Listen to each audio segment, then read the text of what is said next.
যখনই মগরা খেতে যেত তাদের পানির উপর ভাসমান কাঠের উপর লাফিয়ে পার হতে হতো। নিয়ম ছিল কাপড় ভিজতে পারবে না।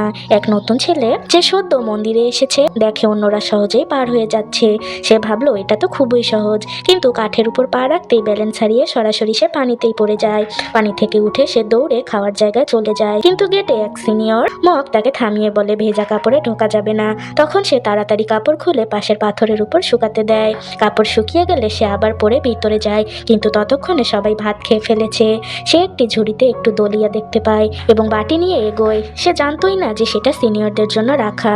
এক সিনিয়র মগ তাকে থামিয়ে বলে পেট ভরাতে হলে নিজের পরিশ্রমে ভরসা করতে হবে। তারপর তারা তাকে একটি চ্যালেঞ্জ দেয়, ভাসমান কাঠের উপর দাঁড়িয়ে ব্যালেন্স রেখে সেই দলিয়া খেতে হবে। কিন্তু ছেলেটি ব্যালেন্সই রাখতে পারে না, আবার পানিতে পড়ে যায়। পরের দিন সে ভাবে কেউ দেখছে না, তাই দেওয়াল টপকে চুপি চুপি ঢুকতে চায়, কিন্তু ধরা পড়ে যায়। সেই সিনিয়র মগ তাকে আবারও পানিতে ফেলে দেয়।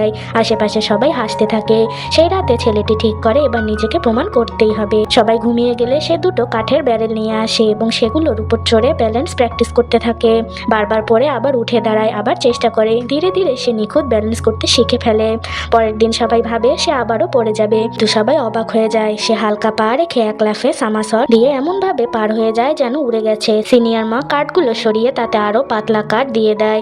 এখন পথ আরো কঠিন, সিনিয়র স্টুডেন্টরাও পার হতে পারে না। আত্মবিশ্বাসী ছেলেটিও চেষ্টা করে, কিন্তু আবার পড়ে যায়।